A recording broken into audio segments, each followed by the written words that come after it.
Good morning students. आज इस video lecture में हम बाउंड्स ऑन प्रोबेबिलिटी और उसके बेसिस पे सेबिसिव इनइक्वालिटी के बारे में पढ़ेंगे। तो ये चैप्टर का लास्ट टॉपिक है। इसके बाद हम ये चैप्टर का जो ये यूनिट है उसका सेकेंड चैप्टर चालू करेंगे, जो है कोरिलेशन एंड रिग्रेशन। तो पहले ये लास्ट टॉपिक के बारे में डिस्कस कर लेते हैं। तो बाउंड्स ऑन प्रोबेबिलिटी, तो if the probability distribution of a random variable is known, then E of x means mean and variance can be computed। अगर आपको कोई प्रोबेबिलिटी डिस्ट्रीब्यूशन दिया है तो आप उसका यूज करके मीन एंड वेरिएंस दोनों की वैल्यू फाइंड कर सकते हैं, जो हमने पहले भी एग्जांपल में फाइंड की है। तो अगर उससे आप अपोज में जाना चाहो, मीन्स कन्वर्सली, इफ आपको E of x and variance of x are known, means अगर आपको मीन एंड वेरिएंस की वैल्यू पता है तो क्या आप probability distribution of x find कर सकते हैं? तो नहीं, मीन एंड वेरिएंस की वैल्यू से आप प्रोबेबिलिटी डिस्ट्रीब्यूशन जो पूरा टेबल है वो नहीं बना सकते, राइट। तो अगर आपको वो फाइंड करना है तो कैसे फाइंड कर सकते हो? तो यहाँ पे मैंने लिखा है कि सच एज जो प्रोबेबिलिटी डिस्ट्रीब्यूशन है वो P of x minus E of x less than equal to k can not be evaluated. But जैसे इंटीग्रेशन में कुछ हमारे पास ऐसा एरिया होता है कि उसका परफेक्ट एरिया हम नहीं फाइंड कर सकते, बट इंटीग्रेशन का यूज करके इसको आप छोटे छोटे पार्ट में डिवाइड करके इसकी अप्रोक्सीमेट वैल्यू आप फाइंड कर सकते हो बाय यूजिंग दी इंटीग्रेशन। तो इसका सम लेके आप इंटीग्रेशन से उसका अप्रोक्सीमेट एरिया फाइंड कर सकते हो। वैसे ही कुछ अप्रोक्सीमेशन है जिसका यूज करके आप प्रोबेबिलिटी डिस्ट्रीब्यूशन फाइंड कर सकते हो। तो उसमें से सबसे जो बेस्ट अप्रोक्सीमेशन है which is known as Chebyshev inequality, तो उसके बारे में हम आज डिस्कस करेंगे और उसके बेस पे एग्जांपल। मैंने सिर्फ इनइक्वालिटी लिखी है, उसका जो प्रूफ है वो यहाँ पे नहीं लिखा है बिकॉज प्रूफ आपके सिलेबस में नहीं है। तो पहले उसकी फॉर्मूला के बारे में डिस्कस कर देते हैं। If x is a random variable with mean mu and variance sigma square, तो अगर आपके पास मीन एंड वेरिएंस है then for any positive number k probability with modulus of x minus mu, where mu is a mean, greater than or equal to k is any positive number, sigma square का square sigma is less than or equal to 1 by k square। और अगर आप यहाँ पे less than की जगह पे यहाँ पे ग्रेटर देन लेते हो तो यहाँ पे साइन में ये वाला ग्रेटर देन है तो यहाँ पे लेस देन आएगा। यहाँ पे लेस देन के सिग्मा लिया तो which is equal to greater than और equal to 1 minus 1 by k square. ये दोनों एक दूसरे के साथ रिलेटेड है। अगर आपको ये फॉर्मूला पता है तो आप ये फॉर्मूला लिख सकते हो। जैसे आपको P of A plus B दिया है तो आप P of A आपको पता है तो वहां से आप P of A बार आप ऐसे फाइंड करते थे कि 1 minus P of A। Same here वैसे ही है कि आपको 1 बाई के स्क्वायर की वैल्यू पता है तो आप ये वैल्यू में से इसको सब्ट्रैक्ट कर दो तो आपको एक्चुअल प्रोबेबिलिटी मिल जाएगी। आपको एग्जाम्पल में भी फाइंड करने के लिए बोला होगा कि फाइंड दी एक्चुअल प्रोबेबिलिटी, तो उस टाइम पे आपको वो प्रोबेबिलिटी में से 1 माइनस करके सेकेंड इनइक्वालिटी वाली प्रोबेबिलिटी को सब्ट्रैक्ट करना है, राइट। तो पहले एग्जाम्पल देखते हैं। Example 1, a random variable x has a mean mu equal to 12 and a variance sigma square equal to 9 and unknown probability distribution find p6 less than x less than 18। तो जैसे मैंने आपको यहाँ पे बताया कि अगर आपको मीन एंड वेरिएंस पता है तो आप प्रोबेबिलिटी डिस्ट्रीब्यूशन ऐसे नहीं फाइंड कर सकते, बट बाय यूजिंग सेबिसिव इनइक्वालिटी आप उसकी अप्रोक्सीमेट वैल्यू फाइंड कर सकते हो। तो सेम बाय यूजिंग सेबिसिव इनइक्वालिटी हम ये वैल्यू फाइंड करेंगे which is probability distribution of random variable x between 6 to 18। तो यहाँ पे सॉल्यूशन फाइंड करते हैं। तो सॉल्यूशन इज इक्वल टू, अब यहाँ पे आप कोई भी फॉर्मूला अप्लाई कर सकते हो, बट आपको जिस हिसाब से जो आपको वेरिएबल दिया है उस हिसाब से आपको जाना है। तो यहाँ पे लेस देन साइन में दिया है तो हम लेस देन वाली फॉर्मूला अप्लाई करेंगे। अगर आपको ग्रेटर देन साइन में दिया है तो ग्रेटर देन, जैसे सेकेंड वाले एग्जाम्पल में यहाँ ग्रेटर देन साइन वाले तो आप फर्स्ट वाले अप्लाई करोगे तो आपको क्या हो जाएगा, फाइंड करना इजी हो जाएगा। अगर आपने अपोज वाली फॉर्मूला ले ली तो भी कोई बात नहीं, आंसर में बाद में 1 माइनस कर देना जैसे यहाँ पे किया है वैसे, राइट। तो यहाँ पे अब स्टार्ट करते एग्जाम्पल। तो पहले जो वैल्यू आपको एग्जाम्पल में दी है वो वैल्यू ले लेते हैं। तो mu is equal to 12 means mean आपको कितना दिया 12 एंड सिग्मा स्क्वायर वेरिएंस की वैल्यू 9 दी है, बट हमें एग्जांपल में किसकी वैल्यू चाहिए, सिग्मा की, तो वो पहले से हम फाइंड कर लेते हैं। Therefore sigma is equal to क्या होगा 3, राइट। तो mu equal to 12 and sigma equal to 3। अब फॉर्मूला अप्लाई करते हैं, तो P of modulus x minus mu less than 2 k sigma is greater than और equal to 1 minus 1 by k square. अब आप यहां से इसकी वैल्यू रख के भी सॉल्व कर सकते हो, बाद में वैल्यू रखोगे तो भी कोई बात नहीं। ये जो वैल्यू है उसमें हमें जितनी भी वैल्यू पता है वो पहले पुट कर देते। तो x तो रैंडम वेरिएबल है, वो एज इट इज रहेगा।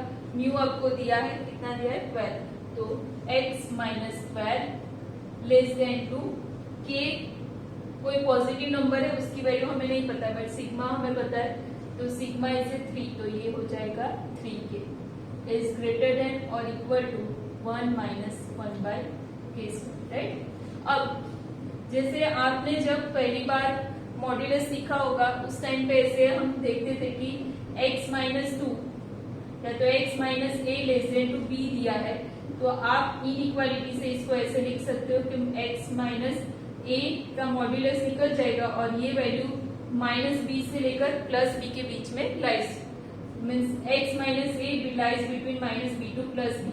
फिर x की वैल्यू फाइंड करने के लिए हम क्या करते थे, यहाँ से माइनस a को रिमूव करते थे, तो माइनस a को रिमूव करने के लिए हमें उसमें क्या ऐड करना पड़ता था, प्लस a।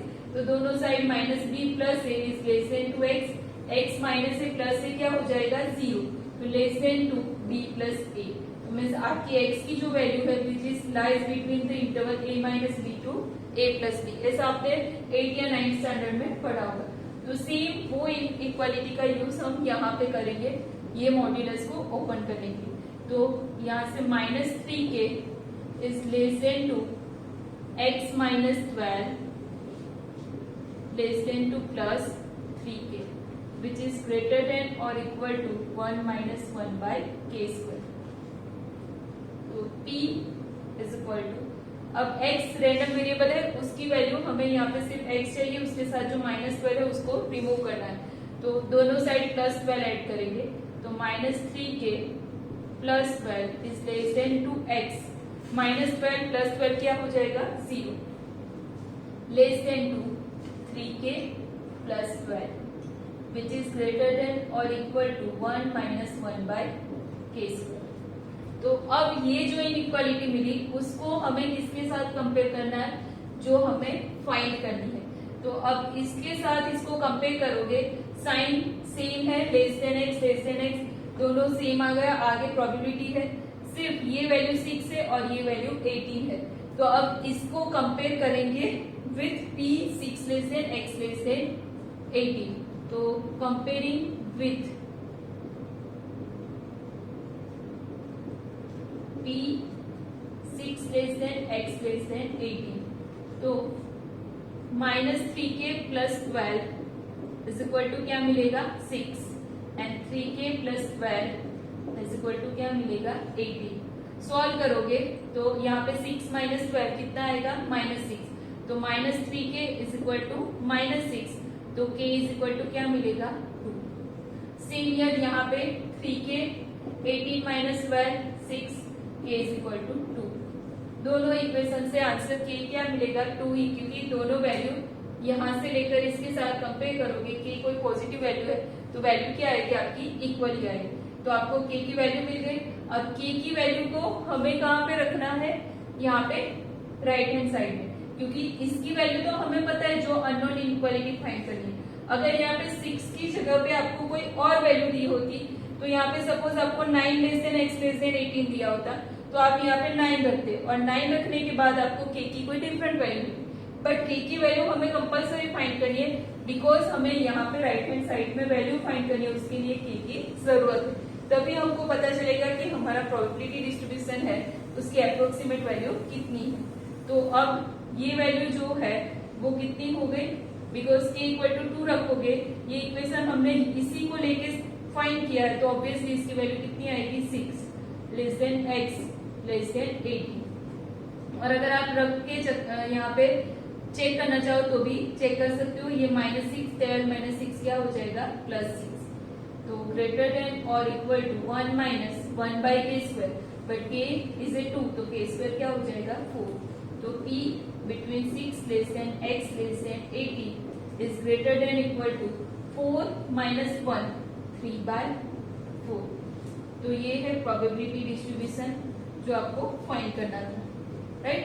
तो ये जो प्रोबेबिलिटी डिस्ट्रीब्यूशन है उसकी हमें एक्चुअल मींस परफेक्ट वैल्यू नहीं मिली है कि equal to this greater than और इक्वल टू 3/4।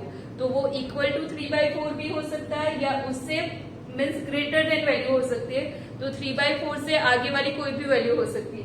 तो इससे आपको परफेक्ट वैल्यू नहीं, बट आप अंदाजा लगा सकते हो कि इतनी उसकी वैल्यू हो सकती है, राइट। तो सेबीसेव इनइक्वालिटी अगर आपको मीन एंड वेरिएंस पता है तो कोई अननोन प्रोबेबिलिटी डिस्ट्रीब्यूशन आपको फाइंड करना है तो आप फाइंड कर सकते हो।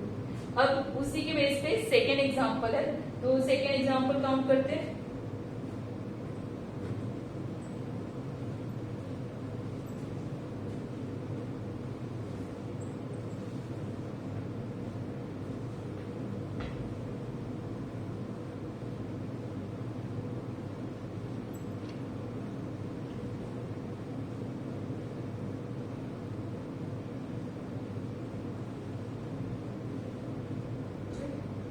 Inequality को as it is में देती हूँ। Now solution of second example.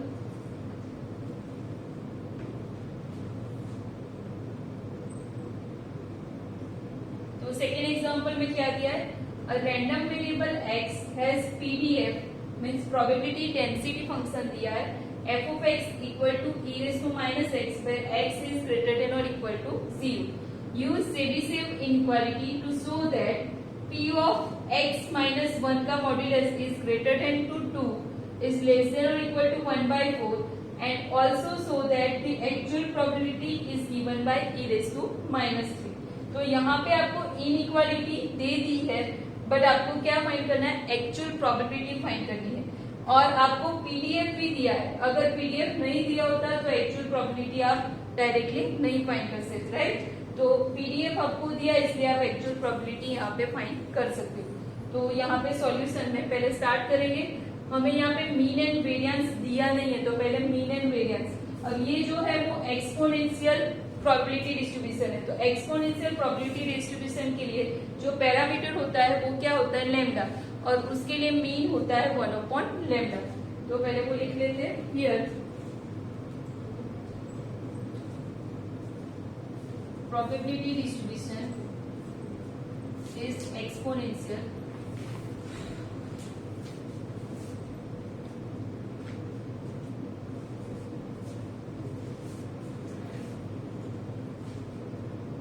therefore e of x or mu is equal to 1/λ and lambda is equal to 1 parameter है। Same here variance is equal to sigma square which is equal to 1/λ square, but lambda is equal to 1 है तो lambda square भी क्या होगा 1। वैसे आपको यहाँ पे भी मीन की वैल्यू दी है 1, आप यहाँ से भी ले सकते हो। ये x minus mu greater than 2, ये ओनली सिग्मा की वैल्यू नहीं है, के सिग्मा की वैल्यू है, राइट। तो आपको मीन एंड वेरिएंस दोनों की वैल्यू मिल गई है। अब जो प्रोबेबिलिटी डिस्ट्रीब्यूशन है पहले वो हम लिख लेते हैं और वहां से सिग्मा और के की वैल्यू फाइंड करते हैं। तो ये जो वाला फर्स्ट वाला हमने यूज करे बिकॉज यहाँ पे साइन कौन सी दी है, ग्रेटर देन, राइट। अगर लेस देन दी होती तो हम ये वाली फॉर्मूला अप्लाई करते। तो बाय चेबीशेव इनइक्वालिटी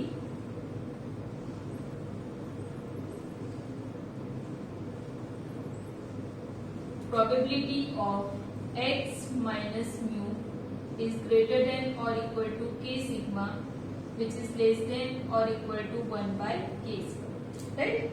अब इसको कंपेयर करेंगे इसके साथ, तो p of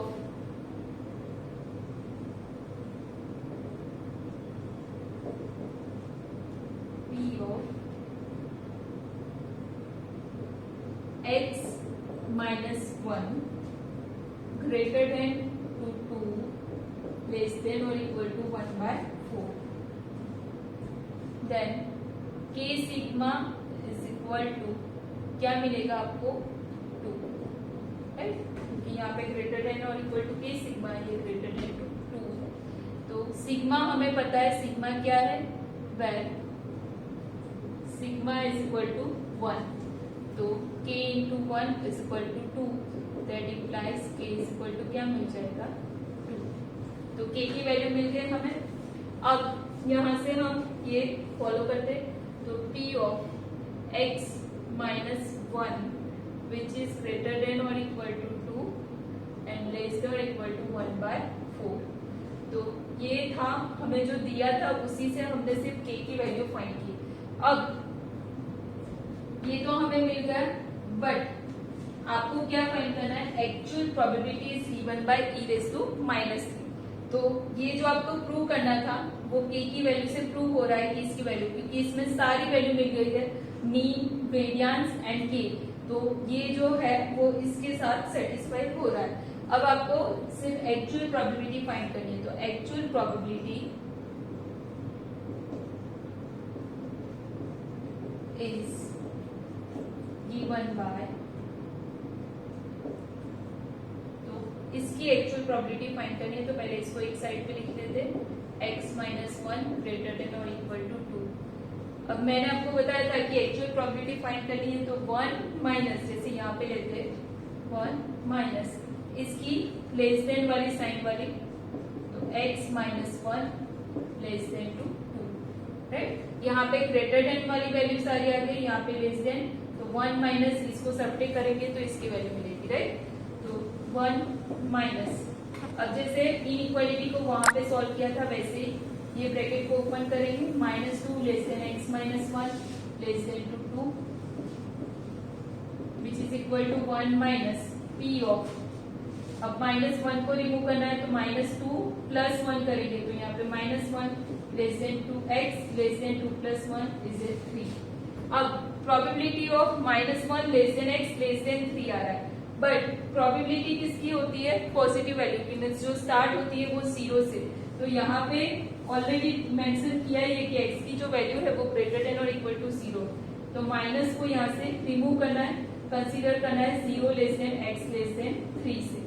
अब ये वैल्यू हम कहाँ से फाइंड करेंगे, तो आपको जो पीडीएफ दिया है वहां से फाइंड करेंगे। तो पीडीएफ आपको क्या दिया है, e रेज़ टू -x, और लिमिट x की क्या है 0 to 3, तो integral 0 to 3 e raise to -x dx।